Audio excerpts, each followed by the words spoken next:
Hey, I thought I would just shoot this quick video because I want to ask you something. And I know that when I ask many business owners this, they will say that the answer is a categorically yes, 100% yes. So are you as clear on your messaging as you would like to be? Like, honestly, you don't have to type in any comments below or anything else like that. But I want you to ask this question because I was reflecting on our mastermind day on Wednesday, and given that I'm sat in my home office and I'm about to send out something to a client who wants some help with their sales team. And it occurred to me that sometimes, although we feel that our messaging is clear, we can hone it in a bit. And here's how we can hone it in a bit. I am speaking to and meeting lots of business owners who are putting products and offers out there without being 100% clear on who it's for. I don't mean that they don't know who it's for. I mean that they want it to be for lots of different people. And those different people, quite honestly, act in lots of different ways. So the first thing that I would definitely recommend is, think of who specifically your offer is for. Now, I know that for many of you, especially when you offer a service, your offer can help anyone. But when you say that, no one really hears it. Everyone kind of in their head says, oh, no, that can't be me. That must be somebody else.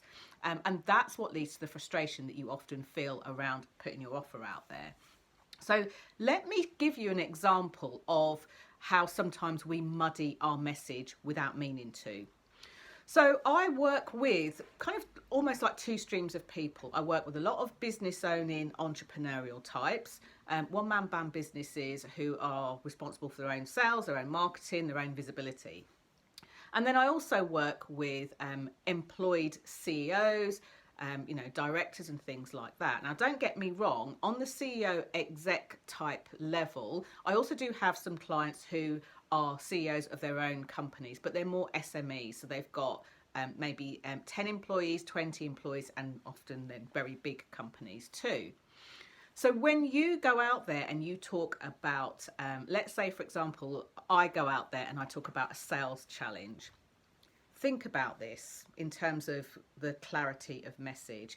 If I haven't defined in my head specifically who I'm speaking to, and I go into the entrepreneurial business owner field and talk about a sales challenge, quite rightly, you guys are going to think that I am talking about one of those 5-day Facebook challenges or email challenges or 30-day challenges where you need to do something every day for a set or specific amount of time.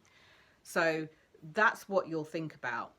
Whereas if I say sales challenges to my employed CEOs, like my sales directors, even my CEOs of small to medium enterprises, they're in a slightly different space. So they are going to be thinking that I'm talking about a challenge that they're having with their sales team. Maybe they're not hitting their strategic goals or aims.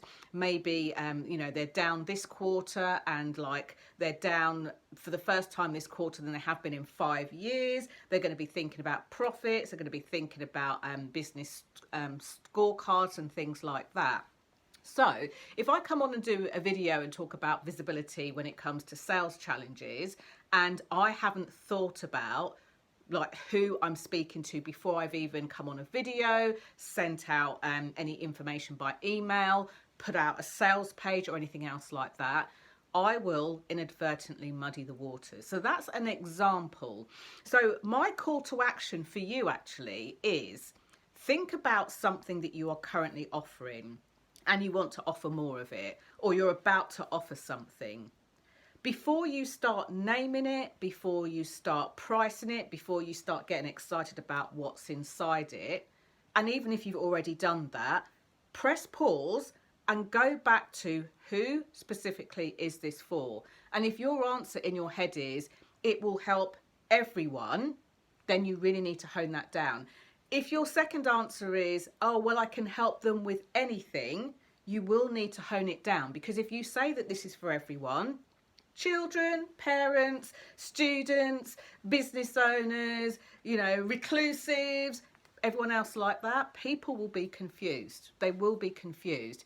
If your product can truly help all of those people, then you will need to position that for each of those people in a slightly different way. Like I gave with the example about sales challenges. Are we talking about a 5-day, 30-day challenge, or sales challenges? Your sales team aren't performing. The team in America are performing well, but the team in Europe aren't performing, or whatever that thing is. So get really, really crystal clear on who your service, your product, your skills are for before you even put pen to paper.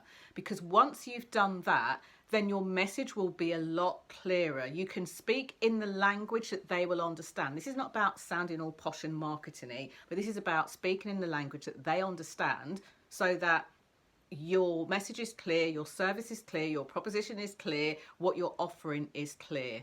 This is one of the biggest reasons, actually, that people might turn their nose up or poo-poo at what you're offering. So get really clear on who it's for first, and I promise you it will give you so much more clarity, and it will stop you from spinning your wheels and having to explain to people what you mean by your offer.